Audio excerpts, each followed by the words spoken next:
buka dulu ya. Bismillahirrahmanirrahim. Assalamualaikum warahmatullahi wabarakatuh. Waalaikumsalam warahmatullahi wabarakatuh. Ya, selamat pagi, salam sehat dan salam sejahtera untuk kita semua ya. Semoga di pagi hari ini kita masih diberikan nikmat sehat ya, nikmat semangat ya. Semoga apapun yang sedang kita hadapi itu tidak mengurangi semangat kita untuk terus berjuang ya. Salah satu perjuangan kita untuk menyelesaikan perkuliahan. Baik. Untuk sesi diskusi pertumbuhan bakteri ini seperti biasa ya, jadi siapa yang nanti bisa menjawab untuk memberikan pendapatnya berkenaan dengan materi kita ya. Yang pertama itu tentang pertumbuhan bakteri. Sebetulnya istilah pertumbuhan itu bukan hal yang asing ya kalian dengar, karena pada dasarnya pertumbuhan itu menjadi syarat utama sesuatu ini disebut sebagai makhluk hidup ya. Jadi kalau sesuatu itu tidak tumbuh, tidak ada proses pertumbuhan, yaitu bukan makhluk hidup. Nah, artinya apa? Ini dapat kita simpulkan bahwasanya bakteri itu pun meskipun ukurannya mikron ya, yang memang kita tidak bisa melihat secara langsung, itu juga masuk ke dalam makhluk hidup. Meskipun secara penggolongannya berbeda dengan makhluk seperti manusia, hewan, tumbuhan ya. Berdasarkan apa? Berdasarkan tipe sel yang dimiliki. Bahwasanya kita ingat ya yang sudah saya sampaikan di pertemuan pertama, bahwasanya ada dua tipe sel yang membedakan ya untuk golongan makhluk hidup. Ada yang sifatnya prokariot, ada yang sifatnya eukariot. Ada yang masih ingat kalau bakteri ini tipe selnya apa? Prokariot atau eukariot? Prokariot ya, yang memang dari segi komposisinya masih sangat sederhana ya. Yang membedakan secara spesifik ya, kalau prokariot itu tidak memiliki membran sel, membran inti sel ya, sedangkan kalau eukariot itu sudah memiliki. Selain itu juga organela-organela yang dimiliki, bahwasanya yang eukariot itu jauh lebih kompleks dibandingkan dengan yang prokariot. Nah, itu silakan kalian bisa pelajari kembali ya, perbedaan antara tipe sel eukariot dan prokariot. Baik, nah sekarang siapa yang akan memberikan penjelasan ya ketika ada pertanyaan apa itu pertumbuhan mikroba? Oke, di sini sudah ada yang raise hand ya. Saya sebutkan dua mahasiswa, Serly dan Zirli. Silakan, Serly.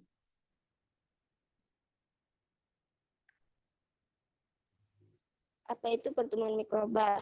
Pertumbuhan mikroba adalah peningkatan unsur sel yang dapat menghasilkan peningkatan pada ukuran sel, jumlah sel, atau keduanya. Sudah Ibu menurut saya itu Bu. Baik, yang kedua Zirli.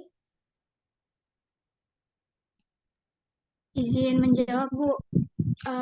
Untuk pertumbuhan mikroba itu sama seperti yang Shirley sampaikan tadi, karena pertumbuhan mikroba itu peningkatan unsur sel yang dapat menghasilkan peningkatan pada ukuran sel, jumlah sel, atau keduanya. Namun karena mengobservasi pertumbuhan satu sel mikroba sulit, mempelajari pertumbuhan populasi mikroba seperti pertumbuhan koloni atau pertambahan jumlah sel mikroba itu adalah pertumbuhan populasi. Jadi yang diamati itu secara koloninya. Oke, baik. Terima kasih Serly dan Zirli ya. Nah, dari penjelasan dua teman kalian tadi ya, apa itu pertumbuhan mikroba, yang adanya perubahan dari segi bentuk, ukuran ya. Kemudian Zirli menyebutkan bahwasanya pertumbuhan mikroba itu bisa dilihat tidak seperti makhluk hidup lain ya, yang memang secara individu begitu tunggal, tetapi kalau bakteri itu secara koloni.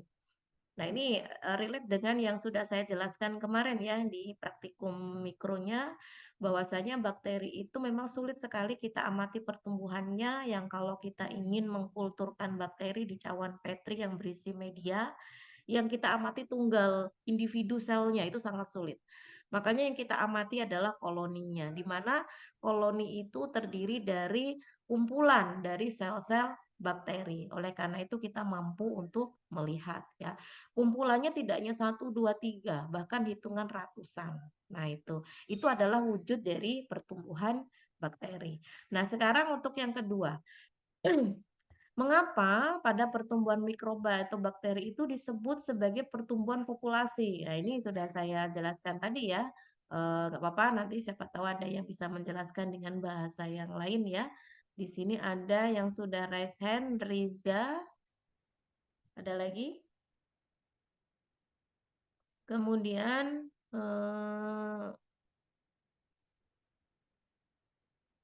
Sela. Ya, silakan Riza dan Sela. Karena pertumbuhan mikroba dalam populasi yang dapat dihitung berdasarkan peningkatan massa sel. Oke, dilanjut Sela. Oke, karena sebagai hasil pertambahan ukuran dan pembelahan sel atau pertambahan jumlah sel, maka terjadi pertumbuhan populasi mikroba. Oke. Ada yang masih ingat mungkin dulu ketika sekolah di SMA atau SMK ya, pengertian populasi itu apa sih? Apa itu Perkembangbiakan populasi? pertumbuhan. Sering ya kita mendengar istilah populasi. Apa itu populasi? Seperti penambahan gitu bukan, Bu? Penambahan? Bu Siska, Bu. Kalau Siska, populasi itu sekumpulan individu dengan ciri-ciri yang sama, hidup di tempat yang sama, dan memiliki kemampuan bereproduksi di antara sesamanya. Oke, betul ya. Jadi istilah populasi itu tadi kumpulan dari beberapa jenis makhluk hidup ya yang memiliki karakteristik yang sama dan memiliki kemampuan untuk bereproduksi. Nah, artinya apa? Bakteri itu yang bisa diukur pertumbuhannya bukan secara individu, tetapi secara populasi, yang itu berupa kumpulannya. Sulit sekali kita mengamati yang sifatnya individu karena memang keterbatasan penglihatan kita ya.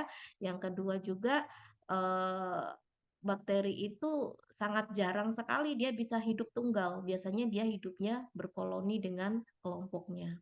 Tentunya kelompoknya ini ada istilah saling membutuhkan satu dengan yang lain ya. Salah satunya untuk bisa bereproduksi. Sama halnya dengan manusia, tidak ada satupun manusia dan di antara kita yang mampu hidup sendiri. Kita pasti membutuhkan tim, membutuhkan kelompok yang itu sama-sama golongan dari manusia ya. Ya kalaupun memang ada golongan makhluk hidup yang lain, tumbuhan, hewan itu bisa mendukung apa-apa yang kita butuhkan. Salah satunya untuk kebutuhan nutrisi, kebutuhan sandang, kebutuhan apapun itu yang memang mendukung pertumbuhan dari manusia ya. Nah, itu betul ya jawabannya. Nah, tapi pada prinsipnya yang namanya pertumbuhan itu pengertiannya untuk semua makhluk hidup sama, di mana adanya perubahan ukuran. Kita pun manusia pasti mengalami pertumbuhan ya, meskipun ada beberapa golongan manusia yang mungkin pertumbuhannya ada kelainan atau mungkin ada cacat bawaan ya. Nah, itu bukan berarti tidak mengalami pertumbuhan, tetap mengalami pertumbuhan. Buktinya apa? Yang dulu kita itu berasal dari satu sel sperma, satu sel ovum, akhirnya melebur jadi satu menjadi yang kita kenal zigot ya. Zigot itu membelah, kemudian ada morula, ada blastula, kemudian membelah dan seterusnya membentuklah individu yang utuh. Nah, itu proses pertumbuhan. Yang awalnya 2 sel jadi 4 sel jadi 8 sel, 16 sel, dan seterusnya. Nah, namun kita kembali lagi, kalau kita mempelajari tentang mikroba, yang itu salah satunya adalah bakteri ya, atau mungkin jamur, itu kita memang sulit kalau mengamati hanya satu sel mikroba saja. Ya, apalagi kalau dalam kondisi hidup ya. Kalau dalam kondisi mati, kita bisa mengamatinya menggunakan mikroskop dengan pewarnaan. Ya, tapi kalau dalam kondisi hidup, otomatis kita harus menyediakan tempat dan nutrisinya. Nah, oleh karena itu, untuk mempelajari pertumbuhannya, kita menggunakan prinsip populasi ya, atau dikenal dengan pertumbuhan koloni ya, yang memang itu bisa ada di media yang kita buat. Nah, ini koloni nih ya, butiran-butiran yang seperti ini ya, bulat-bulat ini koloni. Ini koloni jamur ya, ini jamur. Nah, ini bakteri nih. Nah, kalau bakteri memang dia lebih kecil-kecil ya. Nah, itu menunjukkan kalau di dalam media yang berisi cawan Petri yang berisi media ini itu bisa ditumbuhi oleh bakteri. Ya. Nah, sekarang untuk pertanyaan selanjutnya, apa saja sih karakteristik pertumbuhan mikroba? Ya, mikroba dikatakan tumbuh, itu karakteristiknya bagaimana? Yo, siapa nih yang belum menjawab? Yang lain ya, sebelum saya lemparkan yang sudah menjawab ini. Ada Vina ya. Kalau kelas ini kan sifatnya jumlahnya lebih terbatas ya. Jadi kesempatannya akan lebih luas banget, tidak rebutan karena jumlah kelasnya itu beda ya dengan kelas yang satunya. Jadi lebih bisa maksimal harusnya.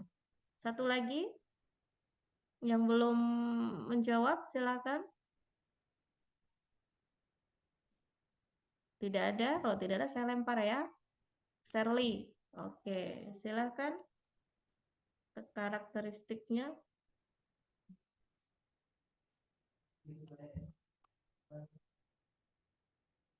Silakan Vina dan Shirley. Ibu Sherly duluan ya. Oke, silakan. Karakteristik dari pertumbuhan mikroba yaitu pertambahan jumlah sel mikroba. Pertumbuhan mikroba berlangsung selama nutrisi masih cukup tersedia. Terus pertumbuhan mikroba dapat diukur dengan melihat kenaikan biomassa atau jumlah selnya. Yang keempat, selama pertumbuhan mikroba menghasilkan metabolit atau metabolit primer atau sekunder berupa produk. Oke. Sudah. Kemudian silakan Vina.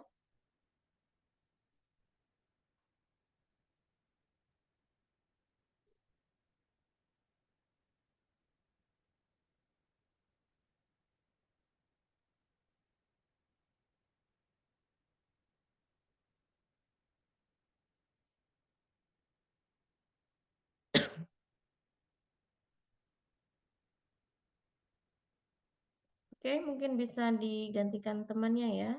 Di sini coba Siska. Silakan Siska.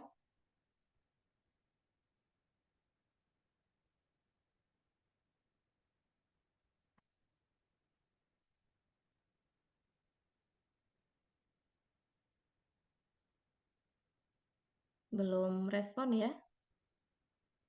Iya, Bu. Oke. Jadi karakteristik yang mempengaruhi itu mungkin udah disebutin semua sama Shirley, tapi mungkin ada beberapa yang bisa Siska tambahin aja, mungkin dari temperaturnya, terus dari kadar air atau kelembapannya, oksigen, tingkat keasaman, terus pH-nya juga, dan kandungan gizi. Oke. Baik, terima kasih untuk Siska dan Shirley ya. Jadi pada prinsipnya itu kalau kita berbicara mengenai pertumbuhan ya hampir sama ketika kita berbicara pertumbuhan pada manusia, hewan atau tumbuhan ya. Yang pertama itu jelas ada pertambahan jumlah sel. Ya kalau selnya nggak bertambah nggak mungkin dong kita bisa wujud nyata seperti ini ya. Kemudian yang kedua, pertumbuhan itu akan terus berlangsung dengan catatan ketika nutrisinya terpenuhi, lingkungannya mendukung, ya, pH-nya sesuai, dan kita pun manusia pun juga akan menyesuaikan ya, artinya lingkungan kita yang seperti apa yang kita butuhkan.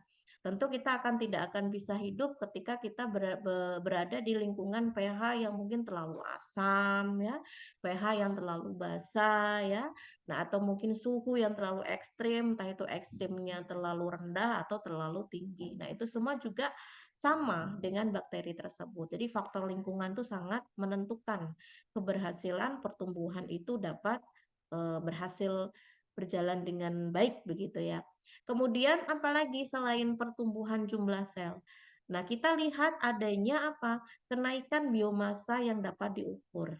Nah, biomasa ini artinya jumlah koloni-koloni yang memang itu bisa kita lihat secara jelas di wadah atau tempat di mana bakteri itu dikulturkan. Ya.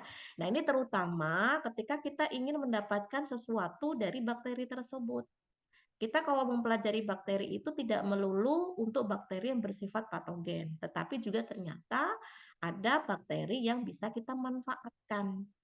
Kenapa? Karena bakteri ini juga punya kemampuan untuk menghasilkan metabolit sekunder. Ya, metabolit sekunder ini dihasilkan pada saat proses pertumbuhan. Nah, metabolit sekunder tentunya tergantung dari jenis bakterinya apa, ya. Ada yang bisa kita manfaatkan sebagai obat, ada yang bisa kita manfaatkan sebagai vitamin, ya, atau hormon atau yang lain-lainnya yang memang dapat kita kembangkan itu menjadi produk kesehatan. Nah, itu bisa kita upayakan untuk mendapatkan source atau sumber yang memang jumlahnya melimpah dibandingkan dengan makhluk hidup yang lain. Oke, nah sekarang di sini saya tampilkan ya, ini adalah bentuk dari proses pertumbuhan bakteri yang memang kalau dibandingkan dengan pertumbuhan manusia jauh ya, karena tipe selnya pun kita berbeda begitu. Nah, ini adalah salah satu yang dapat ditampilkan ya, proses pertumbuhan bakteri yang awalnya 1 jadi 2. Nah, bagaimana proses ini terjadi? Nah, silahkan. Di sini yang sudah raise hand itu ada Zirli, itu aja ya. Yang lainnya mana ini? Banyak loh di sini ya. Ada apa?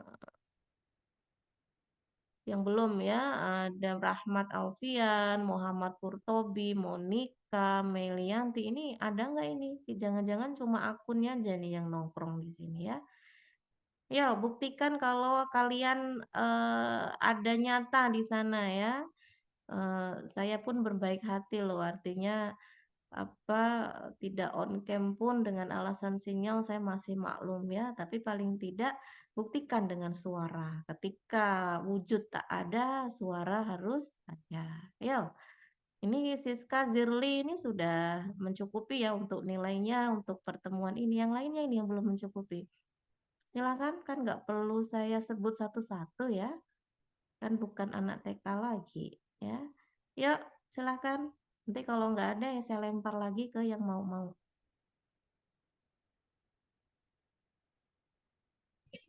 Ini fase pertumbuhan bakteri ya, Bu? Iya, yang sesuai dengan gambar ya. Muhammad Kurtobi mau jawab? Bentar dulu, Bu. Masih ragu.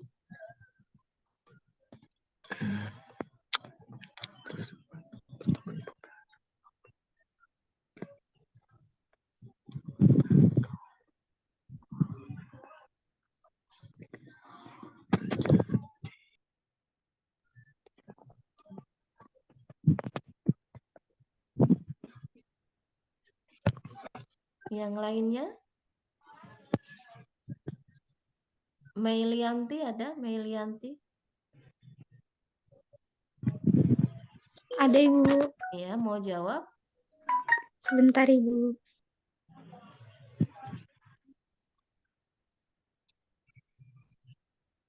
Sebenarnya gampang banget ya, nggak usah buka-buka, kalian cukup membaca yang ada di pada gambar ini ya.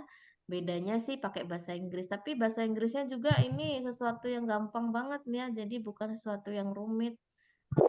Bisa ketebak gitu loh ya, artinya apa gitu. Ini yang kalau penjelasan singkat nggak apa-apa ya Bu ya? Gimana? Penjelasan singkat nggak apa-apa Bu? Nggak detail banget gitu. Iya, semampunya saja. Siapa ini yang mau menjawab? Delis Bu. Hmm? Delis. Afifah. Deli Spera bukan? Delis pria, Bu. Oh, yang mana itu? Bentar, namanya. Oh, Deli Spera. Gimana sih bacanya ini? Delis pria, Bu. Delis pria. Oke. Ya. Delis ya, silakan Delis. Oke, Bu.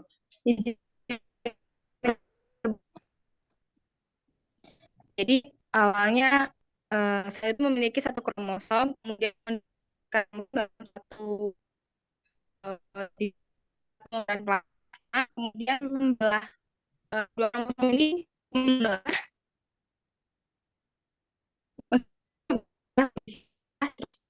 membelah lagi masing-masing gitu. Oke. Satu lagi ya, siapa? Afifah, Bu. Afifah, silakan Afifah. Pertama,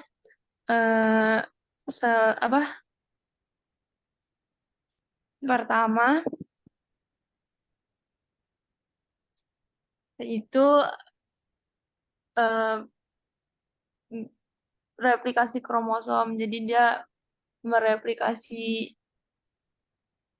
kromosom yang ada di sel pertama, lalu sitoplasma terbelah oleh sekat yang tumbuh tegak lurus.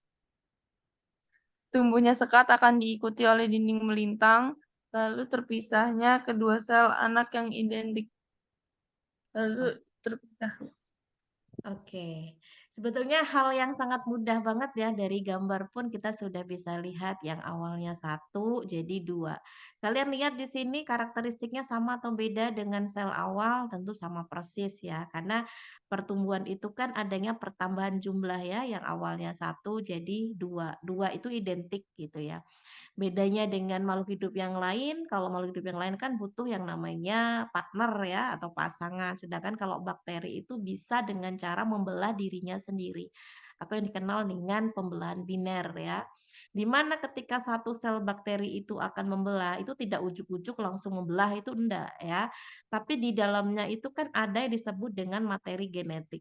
Jadi materi genetik yang itu merupakan pusat dari apa ya, segala sesuatu kehidupan suatu makhluk hidup ya, bahkan manusia pun juga pusatnya di situ, bahwasanya salah satunya itu untuk mengatur proses reproduksi. Karakteristik yang diturunkan kepada anaknya itu juga ditentukan oleh materi genetik yang kita miliki kalau itu manusia ya, sama halnya dengan bakteri pun begitu. Nah, ini adalah kromosom ya, kromosom dari bakteri yang di mana di dalamnya itu adalah ada DNA, ada RNA ya, tapi salah satu kalau untuk bakteri. Nah, sebelum membelah, dia akan menduplikasi dulu. Dia akan menduplikasi itu mengganda ya atau mendouble gitu ya. Yang itu sama persis jadi dua ya. Awalnya satu jadi dua. Nah, kemudian setelah terbentuk dua kromosom seperti ini kan nggak mungkin ada dua kromosom dalam satu sel ya. Maka selnya pun juga harus membelah. Tapi ada tahapannya, yang membelah dulu adalah sitoplasmanya, yaitu yang bagian dalamnya dulu dengan membentuk sekat seperti ini. Nah, setelah terbentuk sekat, lama-kelamaan akan terpisah ya. Jadi terbentuklah dua bagian yang sama persis dengan sel induk awalnya. Nah, ini adalah proses pertumbuhan bakteri yang sangat simpel banget ya. Artinya memang ini terjadi pada makhluk hidup bakteri yang secara karakteristik selnya itu masih sangat sederhana ya. Oke. Nah, ini ya kelanjutannya tadi. Ini sudah saya jelaskan. Jadi, setiap sel ini itu akan menghasilkan dua sel yang berukuran sama. Jadi, sangat sulit banget memang kalau bakteri itu sudah bereproduksi, sudah berkembang biak, itu anakan-anakannya itu sama persis dengan induknya. Ya, kecuali kalau dalam kondisi tertentu di mana bakteri itu bisa beradaptasi ya, terutama misalkan kemampuan dia untuk melindungi diri ya dari zat-zat yang berbahaya, salah satunya misalkan antibiotik ya. Namun penggunaan antibiotik yang tidak tepat ya terhadap bakteri tersebut itu ternyata bisa membuat bakteri itu menjadi resisten ya. Nah, ketika resisten seperti itu maka bakteri itu akan berbeda dengan sel yang lain. Dia akan memiliki karakteristik yang lebih kuat ya. Artinya itu sangat berbahaya sekali ketika jumlahnya yang lebih kuat itu tadi banyak ya. Artinya akan mengurangi kemampuan antibiotik untuk membunuh atau untuk menghancurkan sel-sel bakteri tersebut ya. Kemudian selanjutnya di dalam proses pertumbuhan bakteri itu ada yang dikenal dengan istilah waktu generasi mikroba. Ada yang mau menjawab waktu generasi mikroba itu apa?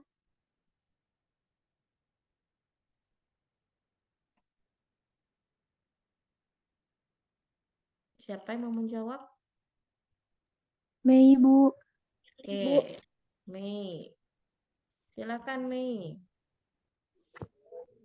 Waktu generasi adalah waktu yang dibutuhkan oleh sel untuk membelah. Bervariasi tergantung dari spesies atau kondisi pertumbuhannya. Sudah, Ibu. Baik. Betul ya. Jadi kalau kita berbicara mengenai pertumbuhan bakteri itu memang tidak lepas dari istilah pertumbuhan waktu generasi ya. Jadi waktu yang dibutuhkan suatu sel bakteri ya atau sejumlah sel itu untuk menjadi 2 kali lipatnya ya. Artinya awalnya 1 jadi 2, 2 jadi 4, 4 jadi 8 dan seterusnya. Nah, itu dikenal juga dengan istilah doubling time ya atau waktu penggandaan. Nah, waktu penggandaan tentunya setiap bakteri itu beda-beda ya. Hitungan detiknya, menitnya itu beda-beda. Semua tergantung dari jenis bakterinya. Nah, tentunya ini semua yang menyebabkan bahwa kalau bakteri itu dibandingkan dengan makhluk hidup yang lain, itu waktu pertumbuhannya jauh lebih cepat. Sehingga jumlahnya lebih melimpah ya. Oleh karena tidak salah kita memanfaatkan bakteri yang menguntungkan itu tadi ya sebagai sumber atau source apapun yang kita butuhkan untuk kebutuhan kita, entah itu untuk kesehatan, untuk pangan ya, atau untuk yang lain-lain yang memang bisa mendukung. Nah itu karena apa? Karena pertumbuhannya cepat banget gitu ya. Artinya dalam 1 detik 1 menit itu perubahannya sudah sangat banyak. Nah, ini contoh ya. Jadi 1 sampai 4 ini adalah proses bagaimana satu sel itu menjadi 2 sel ya. Nah, kemudian satu sel yang sudah terpisah ini nanti akan membelah lagi ya dan seterusnya. Jadi artinya ini waktu penggandaan tergantung dari berapa kali dia akan melakukan pembelahan di setiap hasil sel yang dihasilkan ya. Tentunya ini semua tidak terlepas dari faktor lingkungan. Artinya apa? Faktor lingkungan itu salah satunya nutrisi. Kalau nutrisinya tidak ada, ya bagaimana dia akan bisa membelah. Artinya kalau ingin menumbuhkan bakteri, pastikan dulu nutrisinya tercukupi. Ya. Nah, ini yang saya maksud tadi ya. Jadi pembelahan sel pada bakteri itu kan secara biner ya, artinya penggandaan ya. Tapi yang digandakan bukan uang ya, tapi yang digandakan adalah bakteri begitu. Nah, dalam hal ini 1 sel menjadi 2 sel ya, 2 sel menjadi 4 sel ya, 4 sel jadi 8 sel. Ini kan kuadrat ya atau kelipatan begitu. Nah, dalam hal ini tentunya akan mudah bagi kita untuk menghitung waktu generasinya. Tapi kalau masih dalam hitungan pangkatnya masih di bawah 10 atau di bawah 100, oke ya. Kita masih bisa menghitung secara manual. Tapi kalau perpangkatannya sudah ratusan, waduh ini repot kalau tidak menggunakan rumus ya. Jadi untuk menghitung pertumbuhan bakteri itu kita bisa menggunakan rumus N sama dengan N0 2 pangkat N. N ini adalah jumlah akhir. Jadi biasanya nanti ada hitungan waktu. Berasa setelah 1 jam, setelah 2 jam itu jadi berapa sih sel bakterinya ya. N ini adalah jumlah sel akhir ya. N0 itu jumlah sel awal dan N itu adalah jumlah generasi. Generasi keberapa? Kedua, 3, 4, 100, 1000 dan seterusnya ya. Nah, kita bisa menurunkan rumus itu, tapi saya tidak menekankan kalian untuk memahami rumus bagaimana penurunannya dengan ini ilmu matematika ya. Tapi yang jelas kalian pahami saja rumus akhirnya ya. Jadi rumus akhirnya itu bisa kalian lihat ya. Kalau semisal pada contoh 2 ini ya, itu rumusnya yang digunakan adalah N sama dengan log N min log N0 ya per log 2. Ini nggak mungkin kalian ngerjainnya manual nggak pakai kalkulator ya. Jadi boleh ketika ada soal seperti ini kalian mengerjakannya menggunakan kalkulator. Nah, ini contoh saja nih ya saya sampaikan ya. Jumlah jika 100 sel setelah ditumbuhkan selama 5 jam itu menghasilkan 1.720.320 sel ya selama 5 jam. Awalnya 100 sel. Maka jumlah generasinya berapa? Nah, kita menggunakan rumus tadi itu yang awal ini. N sama dengan N0 2 pangkat N ya. Yang mana untuk menentukan waktu generasi ya itu kita bisa menggunakan rumus T per N gitu ya. Nah, oleh karena itu kita harus cari dulu ya di sini untuk mendapatkan waktu generasinya dengan menggunakan rumus N sama dengan log N min log N0 ya. Log N-nya berapa? Ini hasilnya ya. Apa namanya tadi jumlah sel akhirnya ya 1.720 sekian ini ya dikurangi log 100 ya log N0-nya N0-nya kan berarti sel awal ya jumlah sel awalnya 100 ya berarti setelah dikurangi dibagi log 2. Nah, log 2 ini adalah senilai 0,301 ya 301. Nah, setelah dihitung jumlahnya adalah 14. Nah, baru ketika kita sudah memperoleh nilai N ini, kita bisa menghitung waktu generasi. Karena rumus waktu generasi adalah T per N. Yang kita cari adalah N-nya kan, N-nya sudah ketemu 14 ya. T per N. Nah, karena ini waktunya selama 5 jam, kita konversi dulu menjadi menit ya. 5 jam berapa menit? Berarti 60 dikali 5. Nah, itu ya 300. Kemudian per 14, T per N ya. 14 itu kan jumlah N. Maka setelah dihitung generasinya, menitnya, waktunya generasinya adalah 21 menit per generasi. Nah, itu ya. Jadi ini cara perhitungan untuk mengetahui waktu generasinya dari pertumbuhan bakteri. Ya. Tapi ini bisa diotak-atik lagi kalau semisal yang ditanyakan, yang diketahui itu waktu generasinya, tinggal dibolak-balik aja ya, mana angka yang bisa dicari. Biasanya ketika angka itu dicari atau angka itu ditanyakan, angka yang lain pasti akan dimunculkan ya. Nggak mungkin angkanya nggak dimunculkan semua. Nah, di sini kan yang nggak dimunculkan adalah N. Maka N ini caranya harus N besarnya ini harus muncul ya. Jumlah akhirnya N0-nya ini juga harus muncul ya, 100-nya. Dan log 2-nya ini sudah rumus awal ya, log 2 ini. Nggak mungkin ketika ditanya N-nya ini nggak diketahui, ini nggak diketahui, itu nggak mungkin. Ya, artinya memang ada salah satu yang ditanya, pasti dua yang lainnya diketahui. Nah, itu bagaimana cara menghitung ya waktu generasi dengan rumus T per N ya. Nah, setiap bakteri tadi saya sudah menyebutkan kalau memiliki waktu generasi yang berbeda-beda ya. Ada di sini contohnya adalah Bacillus cereus ya. Itu memiliki waktu generasinya 28 menit per generasi ya. E. coli itu 12,5 menit per generasi. Bayangin hitungannya menit loh mereka dalam membentuk generasi. Kalau kita generasinya hitungannya bertahun-tahun ya, antara satu dengan yang satunya, kalian dengan adik atau kakak itu kan hitungannya tergantung dari orang tua kita ya. Tapi kalau bakteri itu hitungannya adalah menit untuk setiap generasi. Generasi itu setiap kali pembelahan gitu maksudnya. Nah, kemudian untuk mempelajari pertumbuhan itu kita biasanya menggunakan grafik ya. Di mana grafik ini kita tahu kalau pada istilah pertumbuhan itu sendiri itu kan juga harus dilihat dengan grafiknya. Nggak boleh grafiknya itu nol terus, di bawah terus tuh nggak boleh. Jadi harus ada peningkatan. Tapi setelah peningkatan, karena memang pada dasarnya makhluk hidup ini tidaklah kekal ya, makanya ada suatu titik di mana dia akan garisnya menurun. Berarti ketika menurun itu kehidupannya sudah mulai berakhir.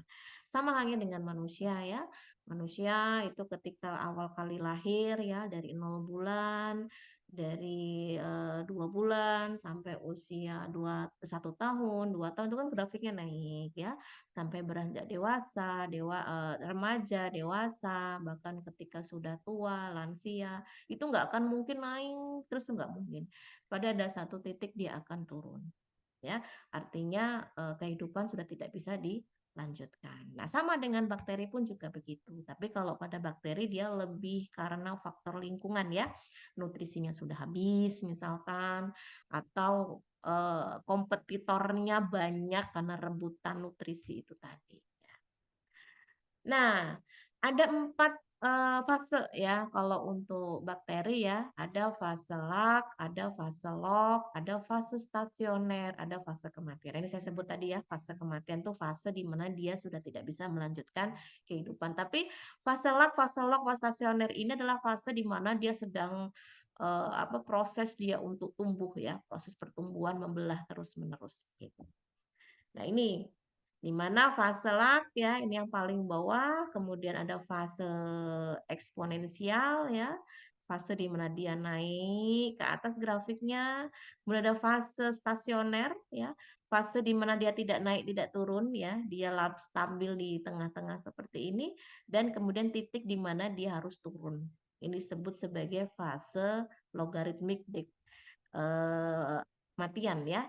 Jadi si bakteri sudah tidak bisa mampu lagi untuk tumbuh di tempatnya ya, yang sudah berisi nutrisi yang mungkin salah satunya sudah habis ya, atau mungkin ada zat-zat beracun yang bisa membunuh si bakteri itu.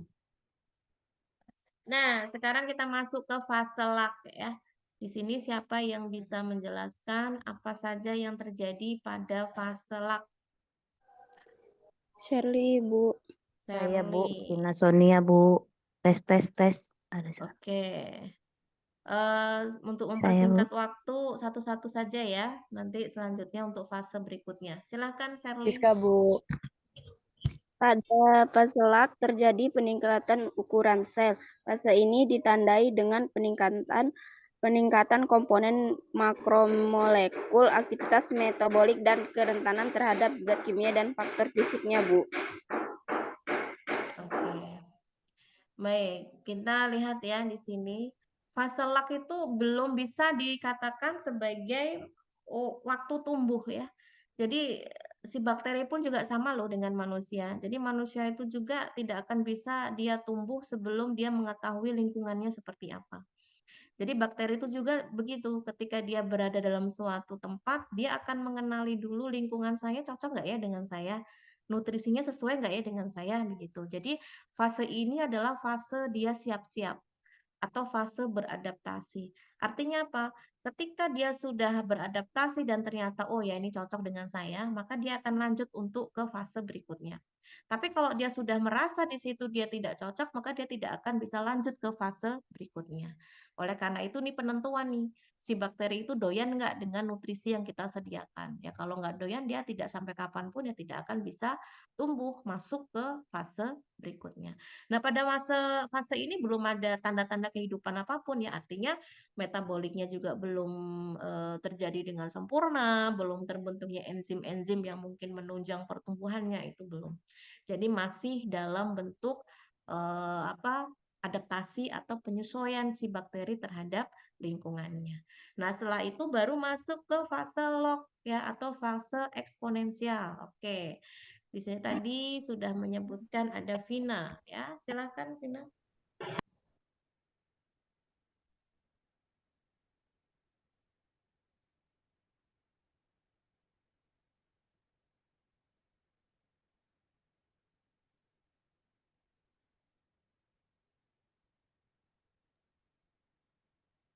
Vina mau menjawab? Kalau tidak, Siska ya. Ibu, saya udah jawab, lupa mic-nya Bu, maaf Bu.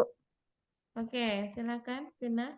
fase log ini fase pertumbuhan, di mana fase ini fase pertumbuhan ini aktif, seimbang, dan juga cepat karena beberapa bakteri pada fase ini menghasilkan senyawa metabolik primer. Oke, kita lihat ya, apakah betul jawabannya fase log ya. Jadi fase log itu adalah fase setelah dia merasa sudah bisa beradaptasi di fase lag, maka dia langsung menggunakan nutrisi yang ada untuk dihabiskan ya, untuk digunakan untuk memenuhi kebutuhannya sehingga pertumbuhannya akan aktif.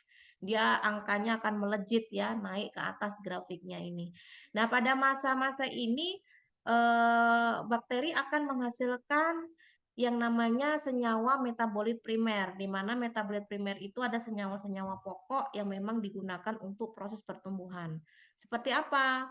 Protein, karbohidrat, ya, lemak yang memang itu dibutuhkan untuk proses pertumbuhan, ya. Sampai betul-betul nutrisinya itu sudah habis, ya.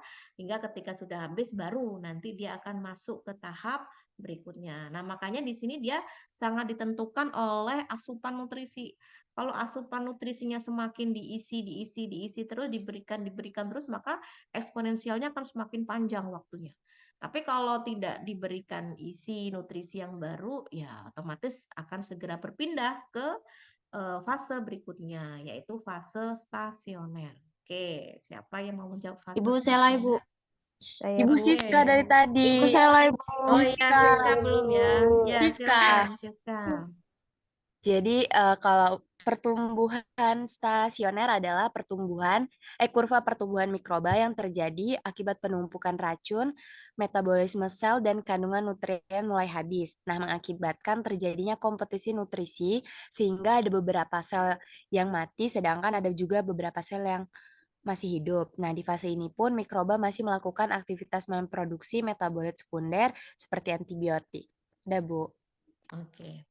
Ya, jadi meskipun fase stasioner ini sudah tidak seperti fase eksponensial yang melejit tadi ya angka grafiknya ya, dia angkanya flat ya, jadi tidak naik tidak turun. Tapi pada fase ini bukan berarti dia masa-masa yang nggak bisa move on, enggak ya. Tapi justru pada saat ini banyak bakteri yang bisa menghasilkan metabolit sekunder. Walaupun singkat ya, jadi fase ini terhitung singkat memang dan memang antara dari fase eksponensial dan fase kematian, disinilah tepatnya kita itu mengambil metabolit sekunder yang kita inginkan. Kenapa? Karena pada masa ini si bakteri membutuhkan metabolit sekunder untuk perlindungan dirinya, ya. Nah, kita bisa mengambil itu, salah satunya antibiotik. Nah, antibiotik itu dihasilkan oleh bakteri itu pada masa atau fase stasioner, ya. Jadi, pada masa ini nutrisi itu sudah mulai habis, ya. Akhirnya timbullah kompetitor karena semakin banyak mikroba yang dihasilkan kan otomatis saingannya semakin banyak untuk mendapatkan nutrisi, ya. Sehingga ada beberapa yang mungkin sudah mati ya. Kalau yang masih survive ya berarti dia sanggup untuk melanjutkan proses menghasilkan metabolis sekundernya begitu ya. Nah, setelah memang sudah habis, tidak ada penambahan nutrisi lagi, barulah dia masuk ke tahap atau ke fase kematian ya. Jadi ke fase kematian ini bisa dikatakan adalah fase di mana sudah habis ya nutrisi, faktor-faktor lingkungan sudah tidak mendukung lagi, di mana si bakteri akhirnya kembali ke titik awal lagi, banyak sel-sel yang mati secara eksponensial. Kalau kalian bandingkan yang sebelah sini itu pertumbuhan eksponensial jumlahnya banyak yang membelah ya. Nah, kalau di sini jumlahnya banyak yang mati sampai ke titik nol sehingga bakteri sudah tidak ada lagi di wadah atau di cawan Petri tersebut. Ya. Nah, itulah untuk pertumbuhan pada bakteri. Ya. Baik, itu untuk review pertumbuhan bakteri ya. Terima kasih atas partisipasinya untuk sesi diskusi. Saya minta waktu 30 menit lagi ya. Tadi saya sudah menyampaikan ke Zirli kalau saya akan menyampaikan materi pertemuan pekan ini ya. Ya, ini masih ada korelasinya yaitu mengenai reproduksi bakteri. Jadi nanti kalau waktunya memang tidak mencukupi, paling tidak kalian sudah saya berikan pengantar ya untuk reproduksi bakteri. Selanjutnya kalian bisa melihat di link video ya, yang insya Allah nanti akan saya sharekan. Itu bisa menambah apa yang mungkin tidak bisa saya sampaikan di pertemuan ini. Sebetulnya istilah pertumbuhan dan reproduksi bakteri itu sesuatu yang tidak bisa dipisahkan ya. Karena apa? Karena ini menjadi wujud ya. Kalau bakteri itu tumbuh ya berarti dia reproduksi. Kalau nggak reproduksi ya dia tidak akan bisa adanya pertumbuhan ya. Jadi simpelnya ya, kalau ditanya apa itu reproduksi, sebetulnya sama. Reproduksi pengertian secara umum pun manusia, hewan, tumbuhan pun juga mengalami proses reproduksi. Bedanya adalah kita sifat selnya kan lebih kompleks ya. Jadi sel kita adalah eukariot, di mana dalam proses pembelahan selnya itu dikenal ada istilah mitosis, meiosis ya. Itu bisa kalian baca sendiri ya pengertiannya apa, yang memang itu menjadi pokok atau utama ya dalam proses pembelahan pada manusia. Nah, kalau untuk prinsip secara umumnya saja reproduksi, yaitu tadi pembelahan sel, ya. Jadi reproduksi itu sebetulnya tidak hanya bisa dilakukan atau bisa diamati secara makronya, mikronya pun juga bisa kita amati. Sel-sel kita membelah itu adalah wujud dari reproduksi. Nah, itu ya. Jadi bisa dikatakan memang tidak ada satupun makhluk hidup yang tidak bereproduksi. Jadi letak reproduksinya itu bukan masalah ada partner atau tidak ya, karena setiap makhluk hidup memiliki karakteristik yang berbeda-beda. Ada yang sifatnya aseksual, artinya tidak melibatkan proses gamet ya. Ada kalau hewan jantan betina begitu ya, kalau manusia laki-laki perempuan enggak. Ada yang memang dia sifatnya aseksual, artinya memang melibatkan tubuhnya sendiri, melibatkan selnya sendiri yang kita kenal dengan pembelahan biner, contohnya bakteri tadi. Nah, kalau untuk bakteri ya bisa secara aksesual juga bisa secara seksual ya. Meskipun secara seksualnya sangat-sangat berbeda dengan makhluk hidup yang makro ya. Nah, yang seksual di sini ada yang disebut dengan transformasi, transduksi, ada konjugasi. Tadi saya beberapa kali menyebutkan kalau yang seksual itu kan melibatkan partner ya, atau pasangan yang berbeda karakter ya, positif, negatif, laki-laki, perempuan, dan seterusnya. Tapi kalau bakteri ternyata istilah partner itu bukan hanya karena beda individu ya, tapi hanya dengan DNA-nya saja itu sudah bisa melakukan reproduksi seksual. Ya, kalau makhluk makro kan manusia, hewan, tumbuhan kan harus ada wujudnya tuh, ya. Tapi kalau pada bakteri enggak, walaupun patternnya itu hanya potongan materi genetiknya saja, itu sudah bisa melakukan proses reproduksi. Ya, jadi tidak harus dua bakteri itu enggak. Satu bakteri utuh, satunya cuma DNA-nya aja itu sudah bisa. Tuh ya, jadi itulah uniknya bakteri. Jadi pada prinsipnya ya, pembelahan sel itu ya proses perkembangbiakan sel dengan cara membagi satu sel menjadi dua. Dan dalam hal ini pembagiannya harus rata, ya harus sama, nggak boleh berat sebelah ya. Jadi harus sama, harus identik sehingga terbentuklah sel yang baru. Ya. Nah, ini pembelahan biner sudah dijelaskan tadi ya. Jadi yang awalnya satu sel, di mana kromosomnya yang berisi DNA ini dia akan menduplikasi atau akan bereplikasi. Kemudian setelah membentuk dua yang terpisah seperti ini, maka sitoplasmanya yang akan mulai terpisah yang diawali dengan pembentukan sekat ya. Sekat sudah terbentuk namun belum sepenuhnya terpisah, baru kedua sel terpisah dengan sempurna. Yang awalnya satu jadi dua. Nah, inilah pembelahan biner ya yang bisa dialami oleh bakteri. Ingat ya, hanya bakteri saja yang bisa mengalaminya, manusia enggak, hewan enggak, tumbuhan apalagi enggak bisa ya. Jadi ini hanya untuk tipe-tipe sel yang sifatnya tunggal.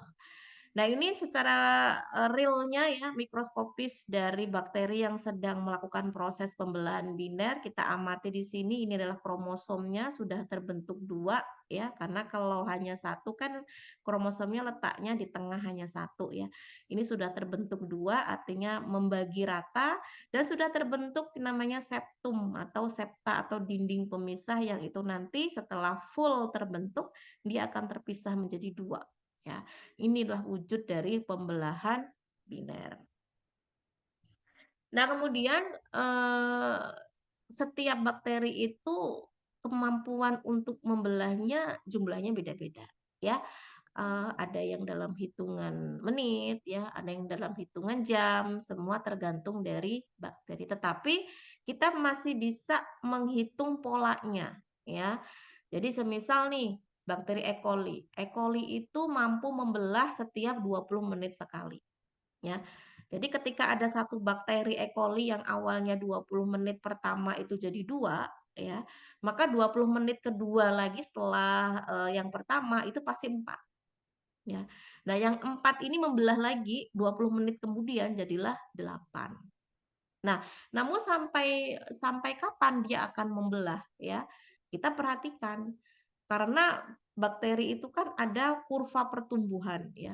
Kurva di mana itu semua tidak bisa eksponensial terus ya, grafiknya naik terus itu tidak bisa.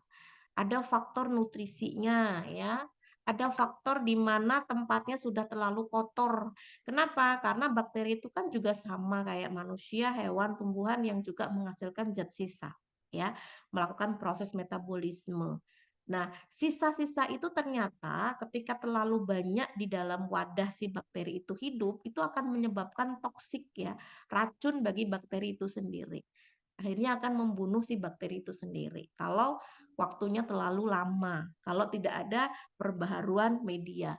Nah, makanya biasanya kalau untuk industri-industri itu ya, ketika dia mengkulturkan bakteri tidak bisa hanya dalam satu wadah saja. Misalkan satu wadah itu yang sudah berisi media paling pol 1 minggu misalkan. Nah, 1 minggu si bakteri harus diremajakan lagi, dipindah ke tempat yang baru yang berisi media baru. Jadi jangan sampai ada sisa-sisa metabolisme yang ada di situ terlalu menumpuk, akhirnya bisa meracuni si bakteri tersebut, malah akhirnya mati semua.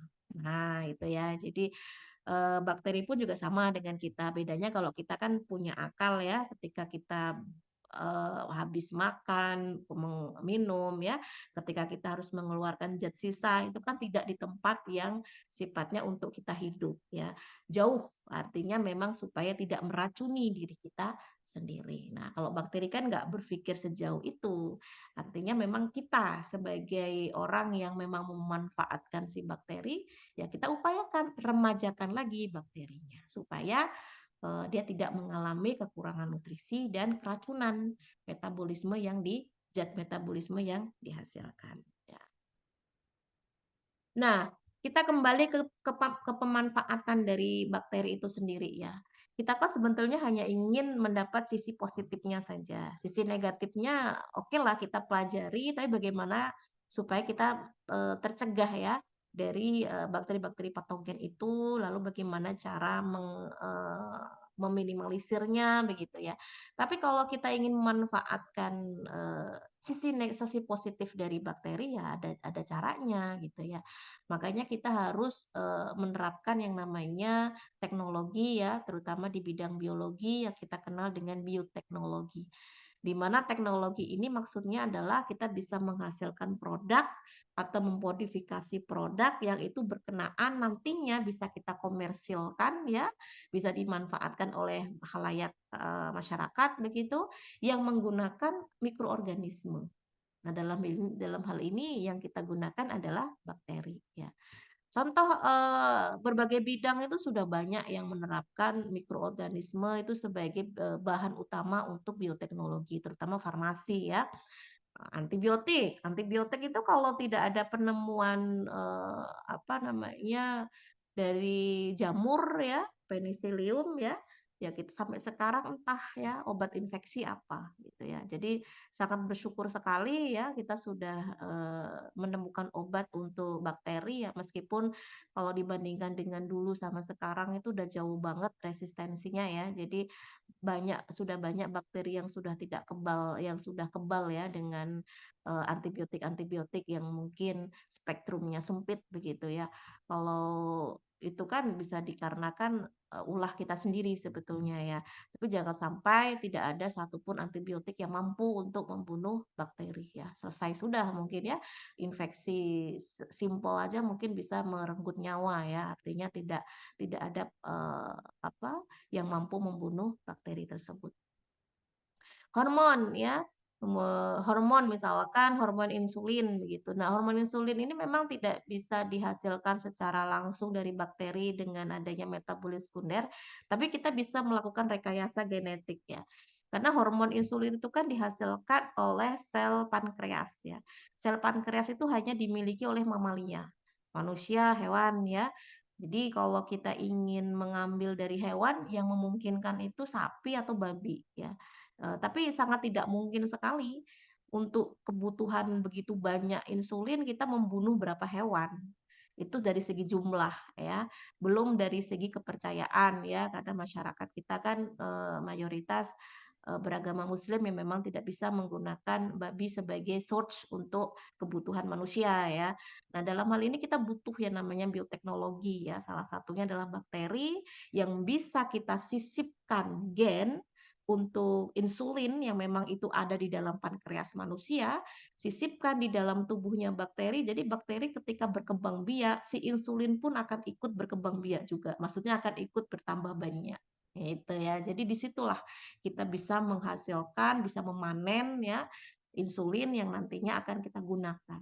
Jadi insulin yang banyak orang pakai sekarang ini tidak lagi berasal dari sapi atau hewan yang lain, tapi sudah berasal dari rekayasa genetika, salah satunya dari bakteri.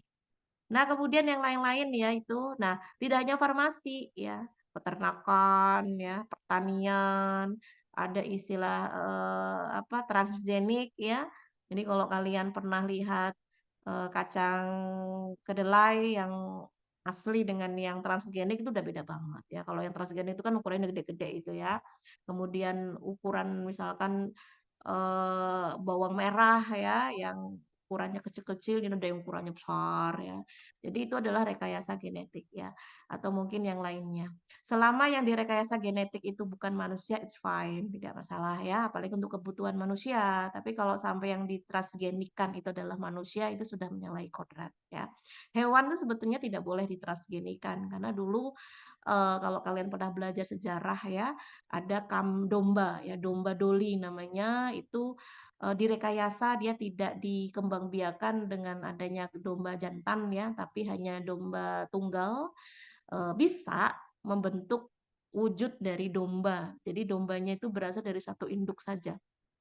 Tapi dalam waktu beberapa bulan tidak bisa bertahan hidup. Nah, artinya bisa menunjukkan kita tidak bisa ya mentransgenikan golongan mamalia, baik itu manusia maupun hewan. Jadi jangan pernah berpikir kita bisa merekayasa manusia, tidak perlu adanya apa perkawinan begitu ya, seseorang bisa menghasilkan manusia yang sama persis dengan dirinya sendiri. Kalau itu mungkin banyak di film-film ya, tapi itu jelas-jelas mau agama apapun itu sangat sudah menyalahi ya. Jadi tidak boleh.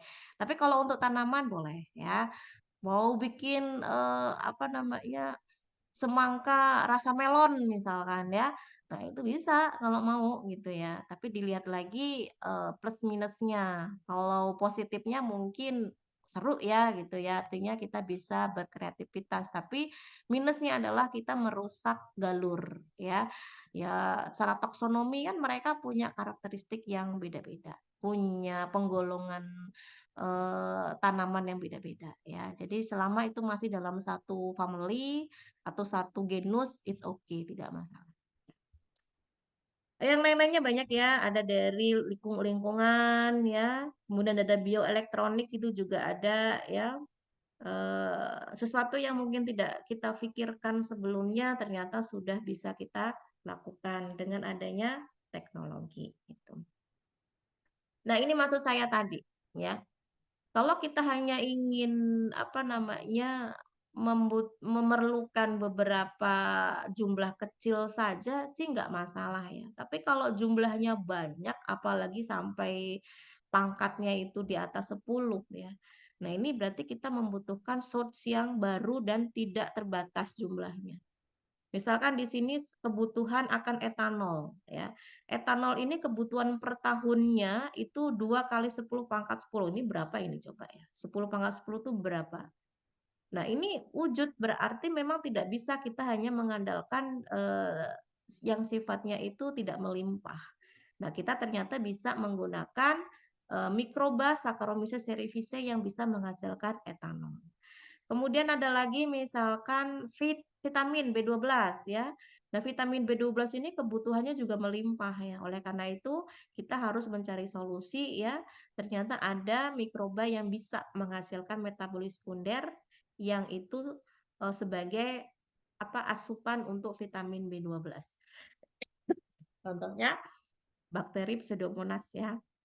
Nah, ini adalah contoh-contoh bakteri-bakteri yang bisa dimanfaatkan. Selain bakteri juga ada jamur ya, penisilin ini adalah antibiotik pertama kali yang ditemukan ya, meskipun ketahanan dari penisilin sudah mulai banyak bakteri yang udah nggak respon ya.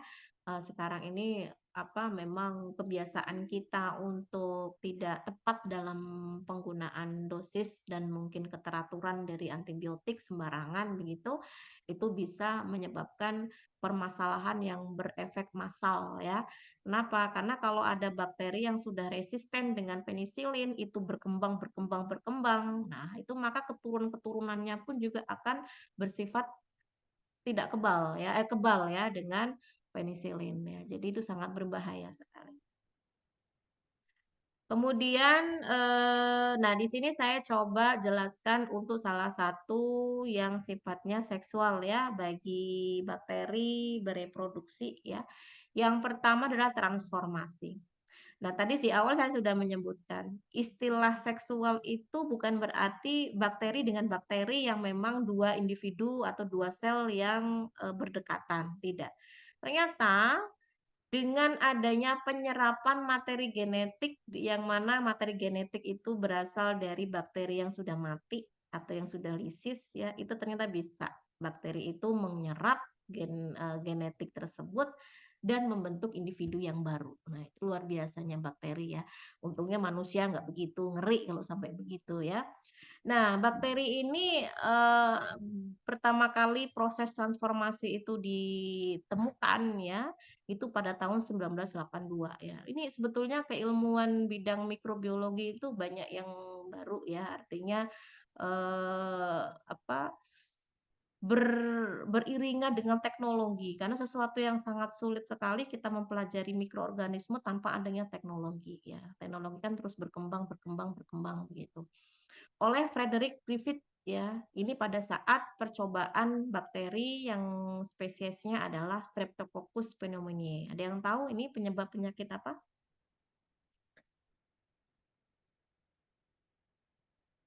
Dari asal katanya, ada yang tahu? Pneumonia, Bu. Iya, pneumonia ya, yang saat ini masih marak sekali menyerang anak-anak ya. Jadi memang harus sangat hati-hati. Apalagi kalau pneumonianya itu berasal dari bakteri yang sudah resisten ya. Ini lebih berbahaya lagi. Jadi harus ada perawatan yang lebih intensif. Nah, apa yang dapat disimpulkan dari penemuan si Frederick ini ya? Ternyata suatu bakteri Streptococcus pneumoniae ini mampu menyerap materi genetik yang ada di lingkungannya. Dan akhirnya dapat menyebabkan perubahan pada tubuh si Streptococcus pneumoniae ini membentuk individu yang baru. Begitu. Jadi ada istilah transfer DNA secara langsung dari lingkungan. Padahal logikanya kan DNA yang ada di lingkungan sudah tidak ada wujud bakterinya ya, cuma DNA-nya aja, bukan bakterinya. Ternyata bakteri mampu melakukan hal itu. Ya. Nah, kalau manusia sampai mampu itu tadi saya ngeri gitu ya. Kita nggak sadar di lingkungan kita ada DNA-nya orang yang nggak tahu itu DNA-nya siapa. Kita mampu menyerap gitu ya. Terus kita bisa membentuk individu baru. Ngeri banget itu. Tapi alhamdulillahnya itu hanya terjadi pada bakteri ya.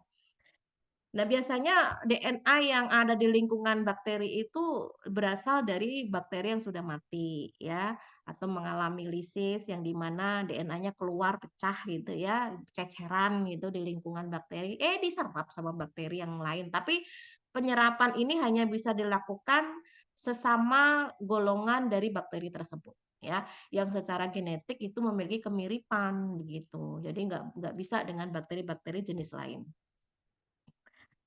Nah, ini termasuk dari segi secara seksual karena melibatkan dua bagian yang berbeda, walaupun satunya bukan utuh bakteri, hanya DNA-nya saja, tapi ini sudah membentuk suatu contoh reproduksi secara seksual ya.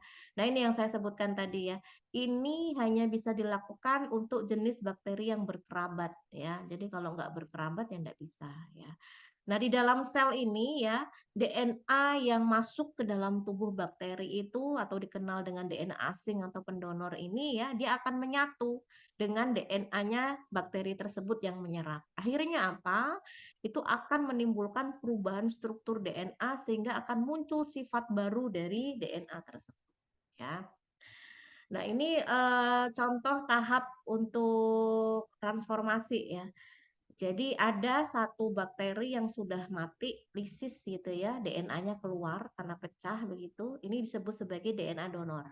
Ada DNA yang sedang mencari-cari di sini ya, mencari-cari ya, siapa tahu ada DNA yang cecer gitu ya. Ternyata ada.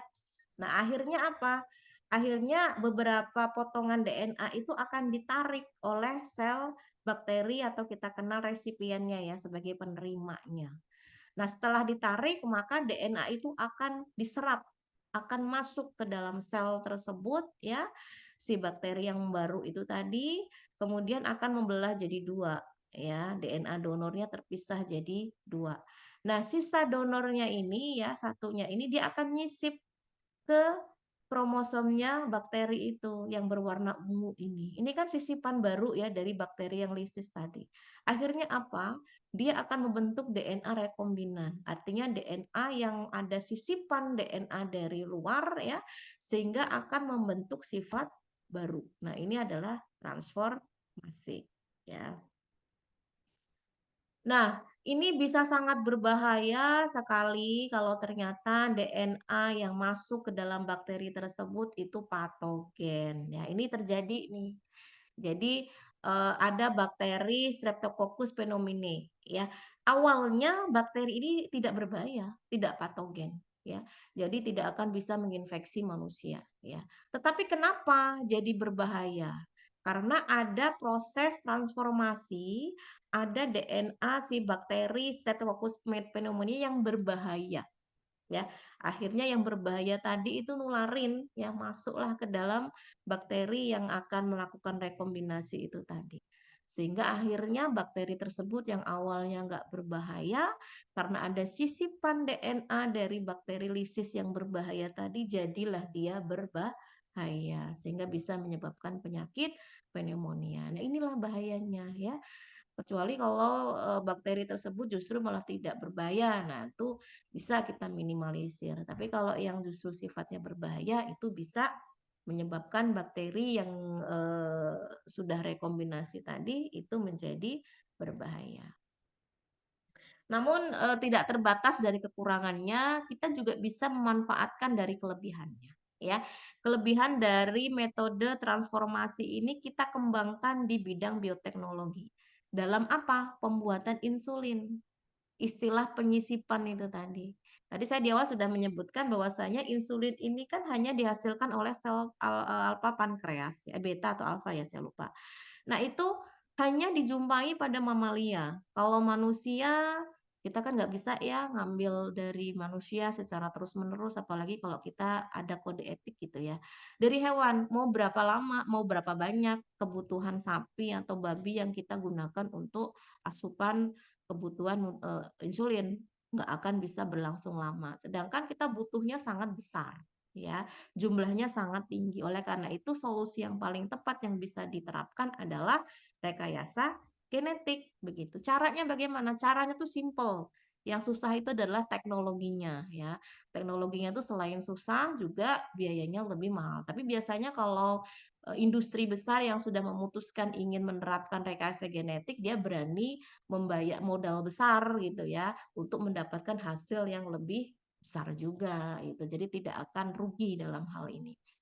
Nah, kita akan menyisipkan gen manusia yang khusus untuk menghasilkan insulin ini, ya, kita gabungkan ke sel bakteri yang akan kita gunakan sebagai penghasilnya. Jadi kita tuh nebengin gitu ya. Sel yang DNA penghasil insulin itu kita sisipkan ke bakteri. Jadi kromosom bakteri ini ada yang disebut dengan plasmid ya. Nah, kalau kalian sudah belajar morfologi bakteri, di mana plasmid ini nanti akan kita sisipkan DNA manusia untuk menghasilkan insulin ya. Coba kalian perhatikan di sini. Namun sebelum disisipkan, si plasmid ini dipotong dulu ya. Nah, potongannya dibuang ya. Kemudian disisipkan yang berwarna abu-abu ini. Nah, abu-abu ini adalah DNA manusia penghasil insulin. Setelah disisipkan, maka jadilah dia warnanya kuning sama abu-abu. Kuning ini milik bakteri, abu-abu ini milik manusia ya. Nah, setelah si bakteri ini diberikan nutrisi, tempat yang cocok, kebutuhannya dipenuhi, dia pasti akan senang banget ya. Akan mengalami pertumbuhan secara eksponensial ya, membelah jadi dua. Coba kalian perhatikan. Ketika membelah jadi dua, yang warna abu-abu juga ikut kan bertambah. Nah, double.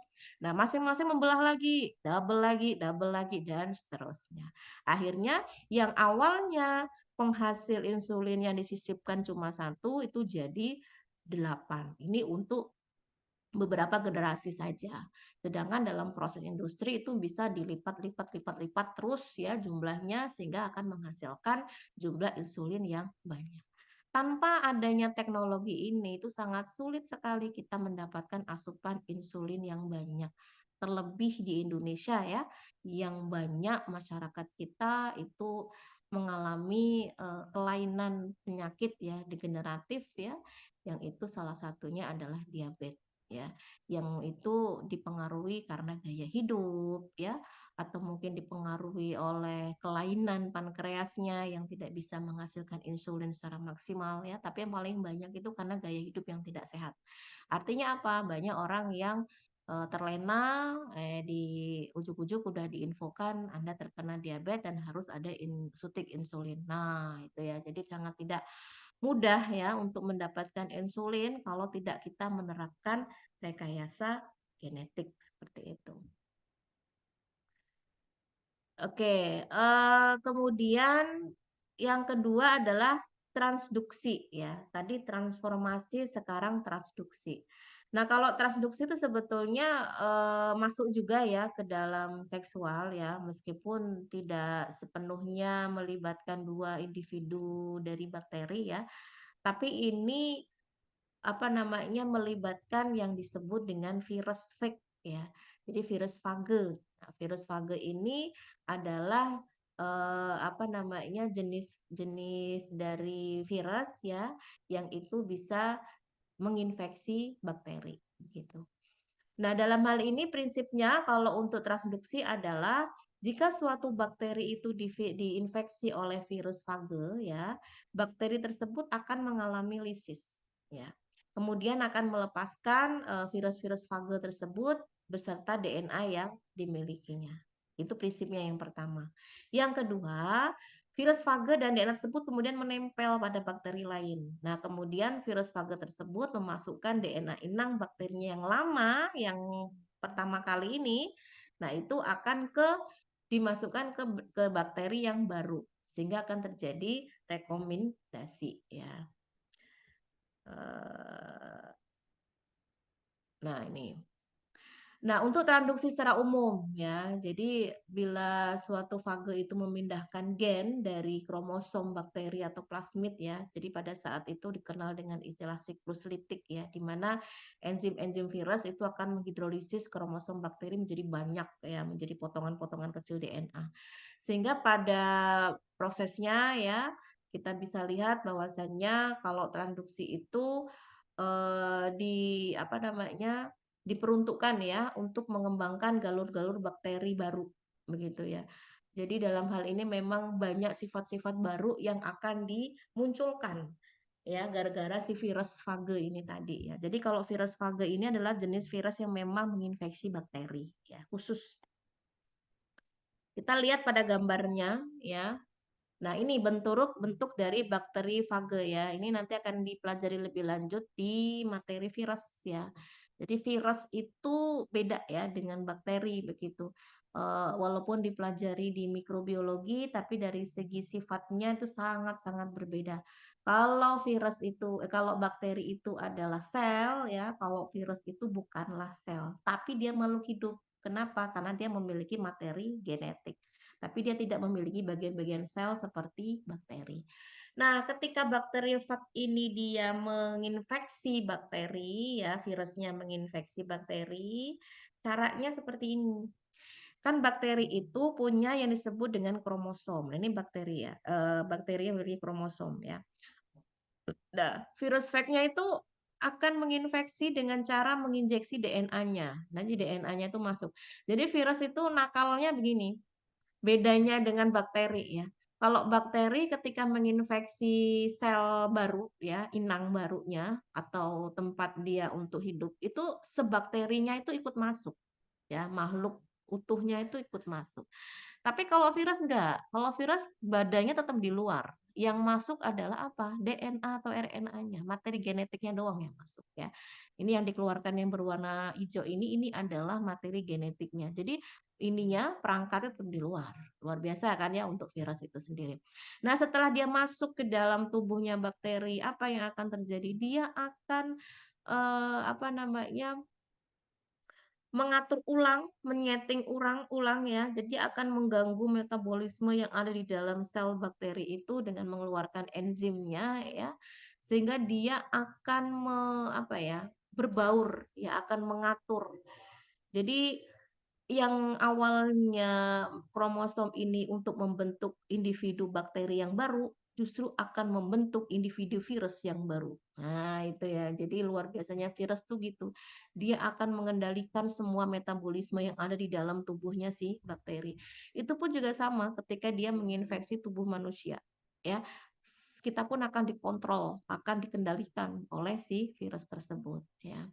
Nah, setelah itu kita apa yang terbentuk nih? Sifat-sifatnya ya, bakterinya itu akan mengalami perubahan yang sangat drastis ya. Jadi istilahnya ketika sudah terbentuk perangkat dari virus-virusnya, maka virus itu akan menyebabkan si bakteri itu lisis ya atau pecah. Maka dia akan keluar ya, mencari bakteri yang lain. Nah, kita perhatikan di sini, karena si DNA virusnya itu sudah masuk, otomatis sudah ada percampuran ya antara DNA virus sama DNA bakteri. Coba kalian perhatikan di sini. Ini adalah kromosomnya bakteri ya. Nah, setelah ada penyisipan masuk dari DNA-nya virus, maka dia akan bergabung dengan kromosomnya bakteri. Nah, ini disebut dengan rekombinasi bakteri ya. Itulah caranya si bakteri ternyata bisa melakukan proses transduksi melalui bakteriofage ya atau virus yang menginfeksi bakteri. Kemudian yang terakhir itu konjugasi. Ini yang terakhir ya, semoga masih cukup waktunya. Nah, kalau konjugasi beda lagi ya. Kalau konjugasi ini tetap dia tidak melibatkan bakteri secara berdekatan, tetapi dia melibatkan dua bakteri yang nyata ya. Beda kalau yang tadi itu kan hanya potongan DNA-nya, hanya materi genetiknya. Kalau ini wujudnya ada, tapi dia tidak berdekatan. Dia butuh jembatan yang disebut dengan piliseks ya namanya. Jadi transfer materi genetik dari bakteri satu ke bakteri yang lain itu menggunakan pilisek atau jembatan khusus yang menghubungkan begitu ya. Tapi ini masih dianggap seperti halayak normal ya, membutuhkan dua individu gitu. Dibandingkan dengan yang tadi itu memang agak abstrak gitu ya, kok bisa bakteri itu bisa bereproduksi hanya dengan potongan DNA-nya bakteri yang lain yang sudah mati gitu ya. Kemudian karena faktor bakteriofag yang sudah menginfeksi bakteri membentuk sifat baru.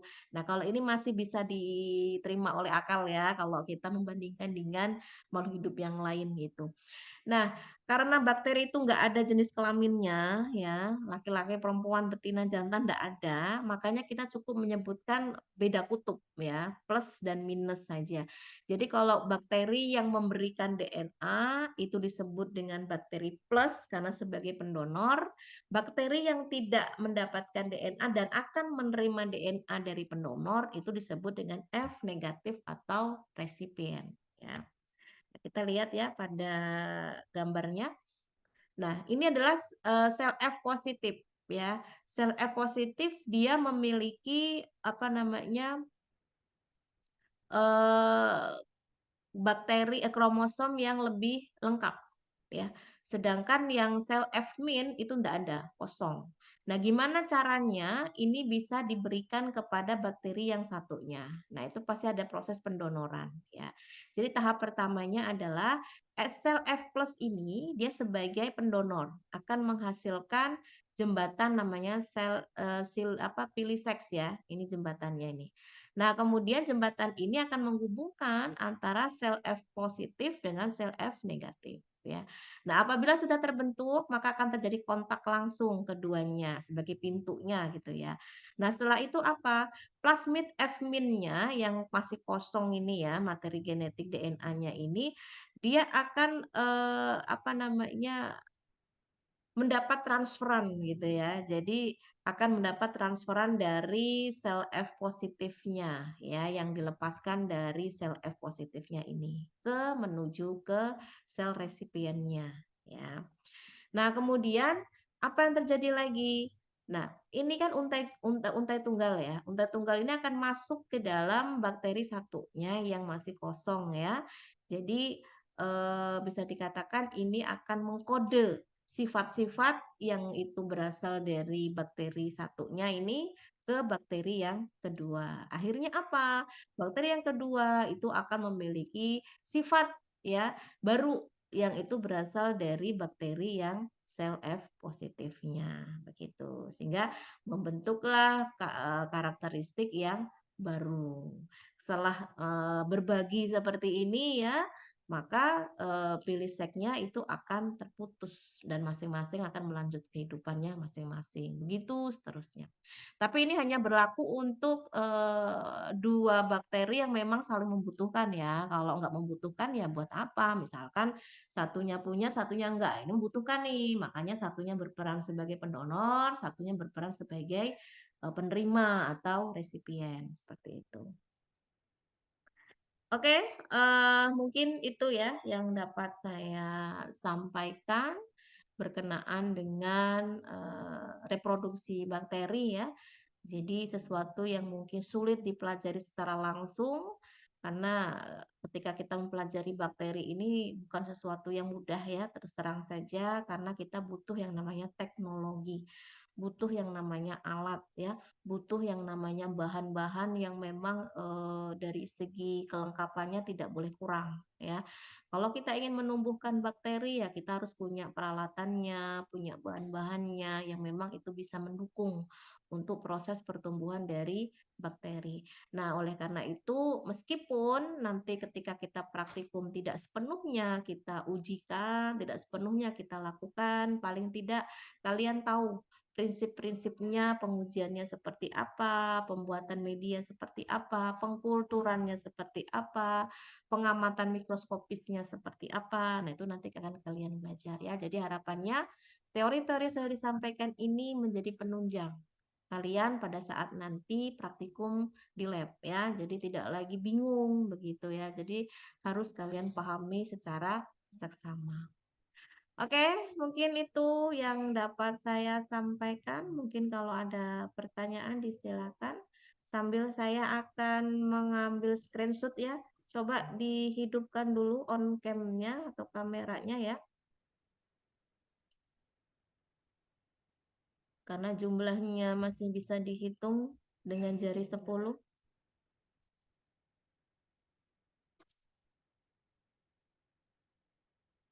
Oke, Zirli, Rahmat, Siska, Serli, Afifah. Oh iya. Ikutnya. Apa aja? Udah ada ya? Seru kali diajak.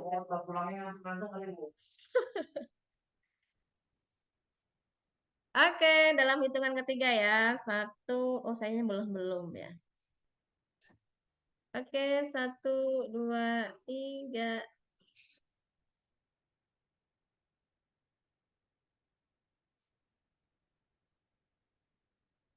Ibu, izin bertanya Bu, mengenai BAP-nya itu seperti apa ya Bu ya? Kan itu kan tadi kita bahas 2 materi ya Bu ya, dibedakan tiap tiap minggunya apa gimana Bu? Dibuat aja minggu pekan ini 2 kali. Jadi kan ini kan minggu keempat ya Bu, berarti minggu keempatnya 2 kali ya Bu? 4, 5 dong maksudnya. Oh ya. Iya. Baik Bu. Kan pekan kemarin kita libur tuh. Iya Bu. Jadi kita totalnya sudah 5 TM, 5 pertemuan. Baik Bu. Ibu, ada lagi? Ibu maaf Bu, itu kan setiap di Google Form tuh ya, masalah hitungan itu pasti aja nilainya 0 Bu. Itu gimana sih Bu maksudnya penyelesaiannya Bu? Saya bingung Bu. Gimana? Kan setiap kita kuis tuh kan, ada hitungan-hitungan kan. Nah, kita udah ngikutin tuh sesuai yang dijelaskan. Tapi hasilnya 0 terus. Itu letak salahnya biasanya di mana sih Bu itu? Nanti Penyelesaian. dulu loh, Kak. Nanti Dikoreksi dulu. Dikoreksi dulu sama ibunya. Oh alah. Iya, itu kan dikoreksi dulu sama ibunya yang esai itu. Ya, jadi nilainya ya Oh, itu 0. dikoreksi dulu ya Bu ya? Lah emang Google-nya bisa hitung-hitungan. Sudah dikasih Oh, tools. pantesan. Kok kata saya nilainya 0 jadi kecil nian gitu kan. Kalau esai kan sulit ya kita memberikan kunci jawaban secara langsung, takutnya nanti Google Form-nya malah ikut mumet gitu ya. Jadi itu sengaja saya kosongkan, artinya yang bisa kalian lihat nilainya itu yang pilihan ganda kan udah jelas tuh ya, pilihannya A, B, C dan jelas. Nah, kalau hitungan nanti saya koreksi dulu. Nah, hasil koreksinya itu akan ditambahkan ke total nilai yang sudah muncul itu. Biasanya seperti itu. Oh, baik Bu. Bu, kemarin itu kan kita kuis kan. Nah, itu tuh ada satu soal yang jawabannya tuh benar semua. Terus kita orang asal aja pilih, terus ada yang salah gitu, Bu. Yang Iya, Bu, ada yang salah ada yang salah, ada yang benar. Apanya? Ada soal itu, Bu, jawabannya itu benar semua agar ya? ada gitu. Benar semua, Bu. Kan itu yang agar, NaCl itu loh, Bu. ya. Ya udah gini aja, coba dibuka lagi linknya, nanti screenshotin ke saya yang mana yang memang itu kunci jawabannya salah ya. Baik Ibu. Baik Bu. Oke, baik. Karena ini pekan terakhir ya untuk kita menjelang Ramadan, menjelang liburan Lebaran ya. Ini kita nggak ada pertemuan lagi kan ya setelah ini kan ya? Tidak ada ya. Bu. Oke, mungkin ini kesempatan kita semua dan kesempatan saya untuk mengucapkan sebelumnya mohon maaf ya, mohon maaf sebesar-besarnya, mohon maaf lahir dan batin ketika dalam kita perkuliahan, mungkin berkontak atau mungkin bertemu atau bagaimana ya mungkin ada hal-hal yang tidak berkenan. Saya mohon maaf ya dan semoga di hari yang fitri nanti kita bisa kembali bersih gitu ya, kembali kita ke titik nol. Titik nol bukan berarti titik nol kita tidak tahu apa-apa ya. Titik nol itu artinya kita bisa saling memaafkan, bisa saling memberikan support satu dengan yang lainnya ya. Jadi saya ucapkan selamat Hari Raya Idul Fitri ya, meskipun masih dalam hitungan berapa hari ya, tapi paling tidak momen secara langsung bisa saya sampaikan. Semoga Allah menerima semua apa yang kita lakukan secara ibadah kita selama bulan ini ya, terhitung pahala oleh Allah Subhanahu wa taala. Amin. Dan selamat menyambut Hari Raya Idul Fitri. Kalau saya sih pesannya di sela-sela kesibukan menyambut jangan lupa ngerjain tugasnya. kerjain Baik. laporannya ya. Gitu. Ya, kalau yang udah bekerja ya selamat menikmati lemburannya. Kan gitu ya. Oke, mungkin itu ya yang dapat saya sampaikan. Cukup? Ada yang ditanyakan lagi? Sudah, Bu. Terima kasih, Bu. Oke. Oke, cukup dari saya ya. Kita baca hamdalah bersama-sama. Alhamdulillahirrahmanirrahim. Baik, terima kasih. Selamat siang dan saya akhiri. Assalamualaikum warahmatullahi wabarakatuh. Waalaikumsalam warahmatullahi wabarakatuh. Terima kasih, Bu. Terima kasih, Bu. Maaf lahir dan batin ya, Bu. Minal aizin wal faizin, Bu. Minal aidin wal faizin, Bu. Mohon maaf lahir batin. Iya, sama-sama.